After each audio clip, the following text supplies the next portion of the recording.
Sheikh chilli इस समय वही कर रहा था जिसमें उसे सबसे ज्यादा मजा आता था, पतंगबाजी। वो इस समय अपने घर के छत पर खड़ा था और आसमान में लाल और हरी पतंगों के उड़ने का मजा ले रहा था। शेख की कल्पना भी उड़ान भरने लगी। वो सोचने लगा, काश मैं इतना छोटा होता कि पतंग पर बैठकर हवा में उड़ जाता। बेटा, तुम कहाँ हो? उसकी मम्मी ने धूप की चौंध से आंखें बचाते हुए छत की ओर देखते हुए कहा। बस अभी आया मम्मी, शेख ने कहा। काफी दुखी होते हुए उसने अपनी उड़ती पतंग को जमीन पर उतारा और फिर दौड़ता हुआ नीचे गया। शेख अपनी माँ की एकलौती औलाद था। पति की मौत के बाद शेख ही उसका एकमात्र रिश्तेदार था, इसलिए अम्मी शेख का बहुत प्यार करती थी। बेटा, झट से इससे 8 आने सरसों का तेल ले आओ, उन्होंने कहा और अठन्नी के साथ साथ शेखर को एक गिलास भी थमा दिया। तेल जरा सावधानी से लाना और जल्दी से वापस आना। रास्ते में सपने नहीं देखने लग जाना। क्या तुम मेरी बात को सुन रहे हो? हाँ अम्मी, शेख ने कहा। आप बिल्कुल फिक्र ना करें। जब आप फिक्र करती हैं तब आप कम सुंदर लगती हैं। कम सुंदर? उसकी माँ ने हताश होते हुए कहा। मेरे पास सुंदर लगने के लिए पैसे और वक्त ही कहाँ है। अच्छा, आप चापलूसी बंद करो, फटाफट बाजार से तेल लेकर आओ। शेख दौड़ता हुआ बाजार गया। वैसे तो आराम से बाजार जाता, परंतु उसकी अम्मी ने उससे झटपट जाने को कहा था, इसलिए वो दौड़ रहा था। लाला जी, अम्मी को 8 आने का सरसों का तेल चाहिए, उसने दुकानदार लाला तेलीराम से कहा। उसके बाद उसने दुकानदार को गिलास और सिक्का थमा दिया। दुकानदार ने एक बड़े पीपे से 8 आने का सरसों का तेल नापा और फिर उसे गिलास में उड़ेलने लगा।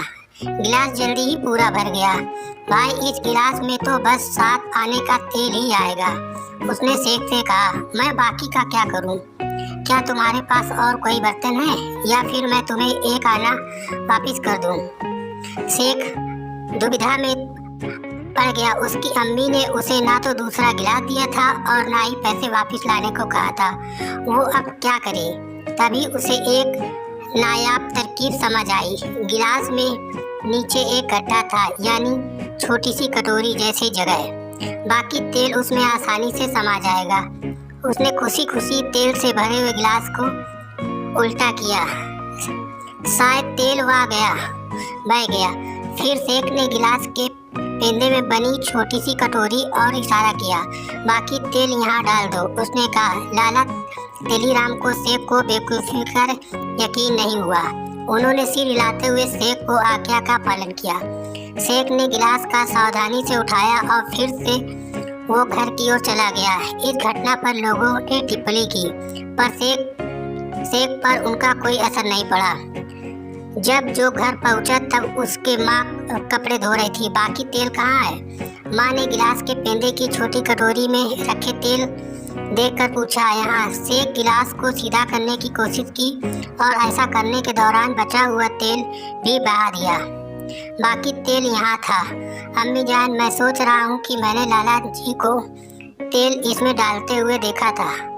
वो कहाँ चला गया? जमीन के अंदर? तुम्हारी बेवकूफ़ी के साथ साथ उसको माँ ने गुस्से में कहा। क्या तुम्हारी बेवकूफ़ी का कोई अंत भी है? शेख ने खुद को बहुत अपमानित महसूस किया।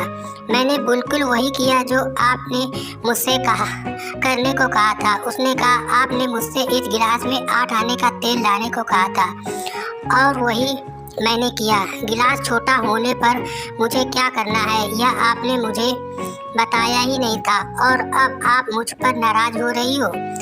आप गुस्सा ना करें अम्मी।